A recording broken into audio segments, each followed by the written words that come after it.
Hi friends, வணக்கம். இன்றைக்கி நாம் உருளைக்கிழங்கும் முட்டையும் வச்சு ஒரு அருமையான ஒரு சைட் டிஷ் தான் செய்ய போகிறோம். இது வந்து ஒரு உருளைக்கிழங்கு 4-5 முட்டை இருந்தால் போதும். நமக்கு தேவையான சைட் டிஷ்ஷு ரொம்ப ஈஸியாக சிம்பிளாக ஒரு 10 நிமிஷத்தில் நம்ம இது பண்ணிடலாம். இது வந்து ரொம்ப நல்லாயிருக்கும். இட்லி, தோசை, சப்பாத்தி, சாதத்துக்கு எல்லாத்துக்குமே நம்ம சைட் டிஷ்ஷாக வச்சுக்கலாம். இது ரொம்ப அருமையான ஒரு சைட் டிஷ்ஷு. இதை வந்து நீங்கள் மிஸ் பண்ணாமல் கட்டாயமாக செய்யுங்க. ரொம்பவும் அருமையாக இருக்குது. இது எப்படி செய்யுதுன்ட்டு வாங்க வீடியோக்குள்ளே போய் பார்ப்போம். வீடியோக்குள்ளே போகிறதுக்கு முன்னாடி நம்ம சேனலை சப்ஸ்கிரைப் பண்ணிக்கோங்க. அப்படியே பக்கத்தில் இருக்கிற பெல் பட்டனையும் கிளிக் பண்ணிக்கோங்க. நீங்கள் நல்ல நல்ல வீடியோஸ் எல்லாம் பார்த்து அதே மாதிரி செஞ்சு நீங்கள் நல்லா என்ஜாய் பண்ணலாம். வாங்க வீடியோக்குள்ளே போய் இப்போ எப்படி செய்யுதுன்ட்டு பார்க்கலாம். நான் வந்து ஒரு 6 முட்டை வேக வச்சு எடுத்து வச்சுருக்கிறேன். ஒரு 8 சின்ன சின்ன உருளைக்கிழங்கு அதையும் வேக வச்சு தோல் உரித்து வச்சுக்கிறேன்.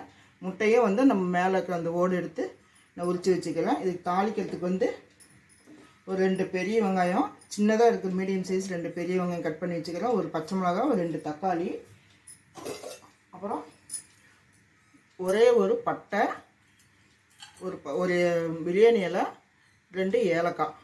இது வந்து தாளிக்கிறதுக்கு. இது வந்து எப்படி தாளிக்கிறதுன்ட்டு பார்க்கலாம். இப்போ ஸ்டவ் பற்ற வச்சு கடாயை வச்சு கொஞ்சம் எண்ணெய் ஊற்றி இருக்கிறேன். ஒரு 3 டேபிள் ஸ்பூன் எண்ணெய் இருக்கும்.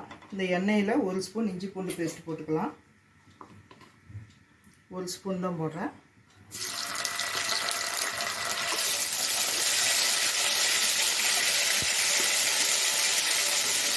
இதில் இந்த உருளைக்கிழங்கு போட்டுக்கோங்க. உருளைக்கிழங்கு வந்து இந்த மாதிரி ஒரு ஃபோர்க்கு வச்சு இப்படி சுற்றி விடுங்க. 4 பக்கம் சுற்றி விட்டு போடுங்க. அதே மாதிரி எல்லா உருளைக்கிழங்கும் அதே மாதிரி சுற்றி போடுங்க.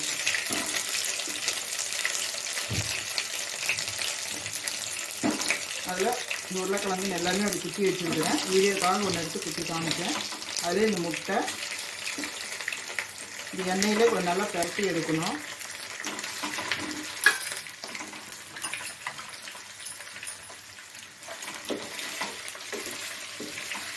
இது நல்லா பரட்டி விடுங்க. இதில் எண்ணெயிலேயே இதிலே கொஞ்சமாக மஞ்சத்தூள், கொஞ்சம் மிளகாத்தூள், சின்ன ஸ்பூன் தான் 1/2 ஸ்பூன் போடுறேன். எல்லாம் இதுலேயே விழுந்துருது. 1 ஸ்பூன் மிளகாத்தூள், வெறும் மிளகாத்தூள் தான், இல்லை வேறு எதுவும் கலக்கலை. இது 1 ஸ்பூன் போட்டு எல்லாம் நல்லா கலக்கி விட்ருங்க. இப்போ ஒரு 2 நிமிஷம் நல்லா வதக்கிக்குங்க. நம்ம வந்து இப்படி எண்ணெயிலே வதக்கி செய்யும்போது ரொம்ப நல்லாயிருக்கும். இப்போ நம்ம வந்து இதை எடுத்துக்கலாம். எடுத்து ஒரு பாத்திரத்தில் மாற்றிக்கலாம்.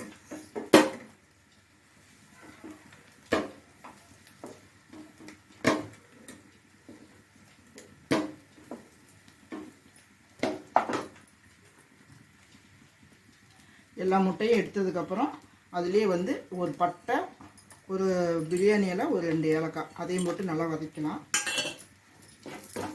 எண்ணெயில் நம்ம எதுவுமே ஊற்ற வேண்டாம்.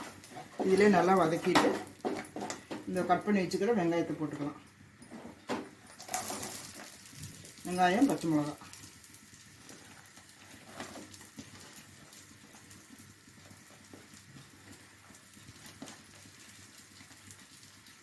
இது வந்து நல்லா வதக்கணும்லாம் இல்லை, ஓரளவுக்கு வதக்கினா போதும்.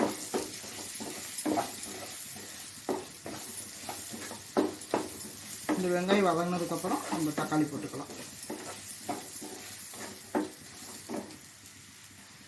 வெங்காயம் வந்து இந்த அளவுக்கு வதங்கினதுக்கப்புறம் நம்ம கட் பண்ணி வச்சுக்கிற தக்காளியை போட்டுக்கலாம்.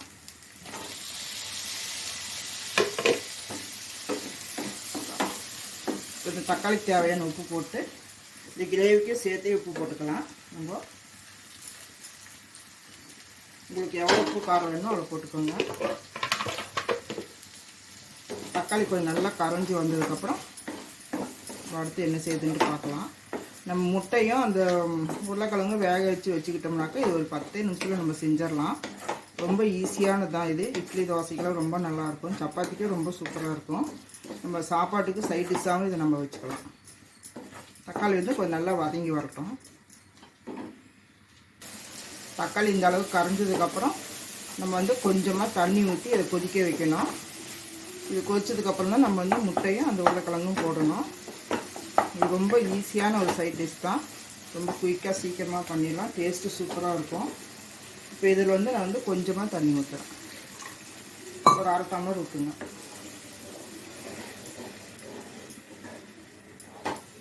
இது நல்லா கொதிக்கட்டும். கொதிச்சதுக்கப்புறம் நம்ம அந்த முட்டையும் இதுவும் உருளைக்கிழங்கும் போட்டுக்கலாம். இப்போ பாருங்கள், நல்லா கொதிக்குது. ஒரு மூடி போட்டு தான் மூடி வச்சு கொஞ்ச நேரம் 1 நிமிஷம் கொதிக்க விடுங்க. இப்போ நல்லா கொதிக்குது. இப்போ எடுத்துக்கலாம். இப்போ எடுத்துட்டு நம்ம வந்து இந்த வேக வச்சுக்கிறோம் பாருங்க முட்டை உருளைக்கிழங்கு, இதையும் நம்ம போட்டுடலாம்.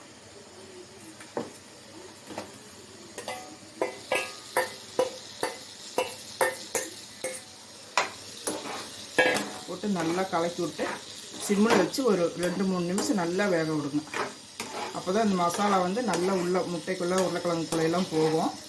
ஒரு 5 நிமிஷமே கூட வேக வைக்கலாம். இந்த உருளைக்கிழங்குல வந்து ஃபோர்க் வச்சு குத்தி விடுங்க. அப்போ தான் உருளைக்கிழங்கு மசாலாலாம் உள்ளே போகும் அந்த ஓட்டையில். இது வந்து நல்லா ஒரு 5 நிமிஷம் அப்படியே சிம்லேயே வச்சுருங்க. மூடி போட்டு மூடி சிம்மில் வச்சுருங்க. அவ்வளோதான், முடிஞ்சது. கடைசியாக கொத்தமல்லி தூவி நம்ம இறக்கிடலாம். அவ்வளவுதாங்க, அருமையான ஒரு உருளைக்கிழங்கு முட்டை மசாலா ரெடி ஆயிடுச்சு. நீங்களே இதே மாதிரியே செஞ்சு பாருங்கள். ரொம்ப சூப்பராக இருக்குது. சைட் டிஷ்க்கு ரொம்ப நல்லாயிருக்கும். இதை வந்து செய்யறதுக்கு ஒரு 10 நிமிஷம் தான் ஆகும். சீக்கிரமாக நம்ம செஞ்சிடலாம். இந்த சேனல் பிடிச்சிருந்துச்சின்னா லைக் பண்ணுங்கள், ஷேர் பண்ணுங்கள், கமெண்ட் பண்ணுங்கள். சப்ஸ்கிரைப் பண்ணிவிட்டு பக்கத்தில் இருக்கிற பெல் பட்டனையும் கிளிக் பண்ணுங்கள். மீண்டும் அடுத்த வீடியோவில் சந்திப்போம். நன்றி, வணக்கம்.